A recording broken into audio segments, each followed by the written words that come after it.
is Angela Rickley, and this is Alex Woody. All right. So 3 A's all at once.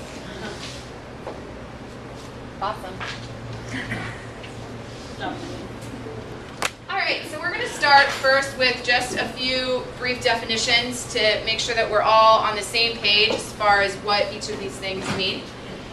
We're going to be looking at inclusion in a co-teaching situation, so in an inclusion-based co-teaching model.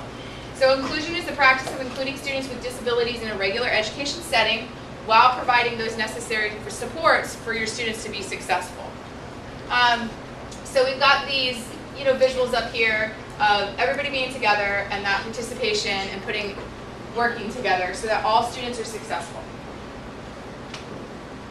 And then we have the co-teaching piece, which 2 or more teachers in a class sharing instructional responsibility with mutual ownership, pooled resources, and joint accountability. So if we put those 2 together, then that would be what an inclusion co-teaching model should look like. And when you really pay attention to the definition here, I think the key words in here is that it's the sharing between the 2 professionals and the 2 educators of those responsibilities versus one necessarily being dominant and the other one just be another body in the room. You share those professional obligations together. And that's what we're going to touch on the most today when we talk about the inclusion and co-teaching model, is what that looks like to share those responsibilities so that it can be successful. And that's where we put these together. So you have your inclusion piece and the coming together of the 2 professionals to hopefully end up with success for all your students, better achievement, better growth. When a general educator and a special educator team up to educate a group of students, what that group looks like. Sometimes people are like, what's the split ratio? Typically, it's anywhere from 60 to 70% gen ed students, and then a 30 to 40% special education students in the room. And so you have those splits. And that's where that sharing of responsibility has to come into play as well in your classroom. So the teachers work together to provide that collaborative learning environment for all students involved. and we do inclusion co-teaching together, second period in this room. That's why we have extra chairs stacked everywhere. So I'm gaining new students, so I just picked up another student.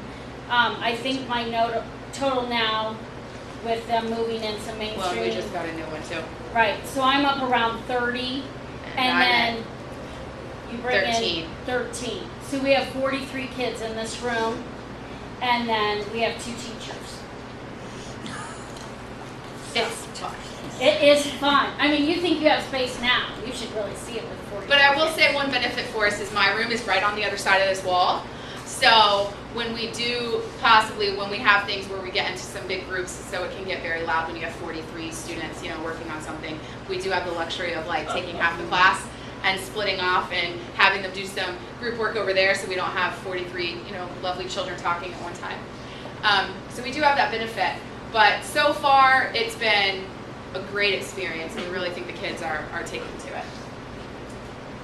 So we're going to do an activity, and anything that we do in here today, we hope is something that you could find to be able to take back and utilize in your own classrooms, how it would work with your content.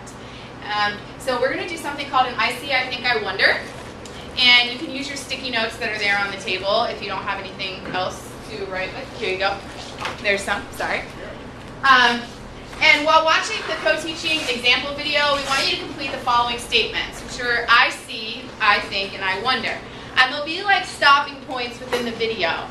And as I explained to the students, and we put little things in here, these are for your visual learners, the eye for seeing, the light bulb for thinking, and the question mark for wondering or questioning what questions do you still have. And as you watch the video, it's just that. Pick out something that you see. And when we think about differentiation for students, your higher level students are going to go that deeper piece and give you that I see at a deeper level. And your lower level students still get to feel success because it's easy for them to pick out something that they literally see, that concrete thing. So it allows them to have that success piece there. So I already got it. You Yep, did a yep. video of I a figured all that video. Is that an effective model? All right, so what you guys are going to watch right here is some snippets from Angela and my actual co-teaching in this room.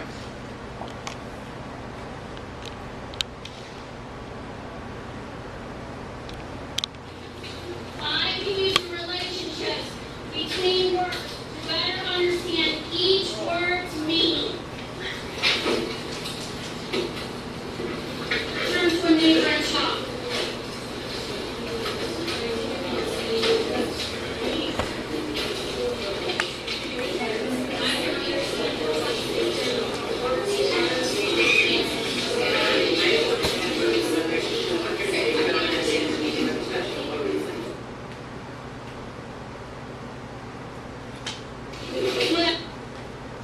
Whoops, that was my fault there.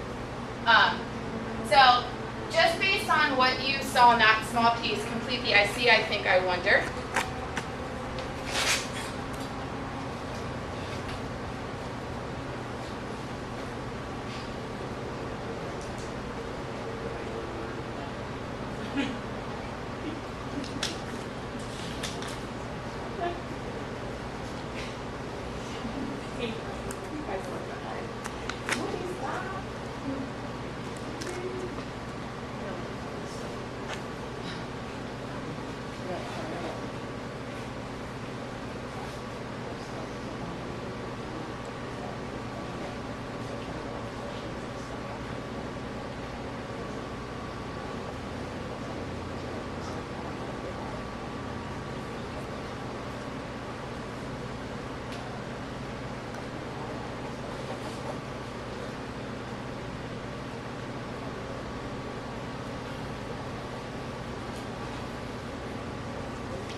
Would anybody like to share what they saw?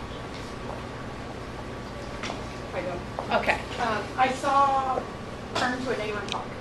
Okay, I saw turn to a neighbor and talk. All right, anyone else? Yeah? I thought active participation. Active participation by students. So when we talk about the strategies piece, when we stop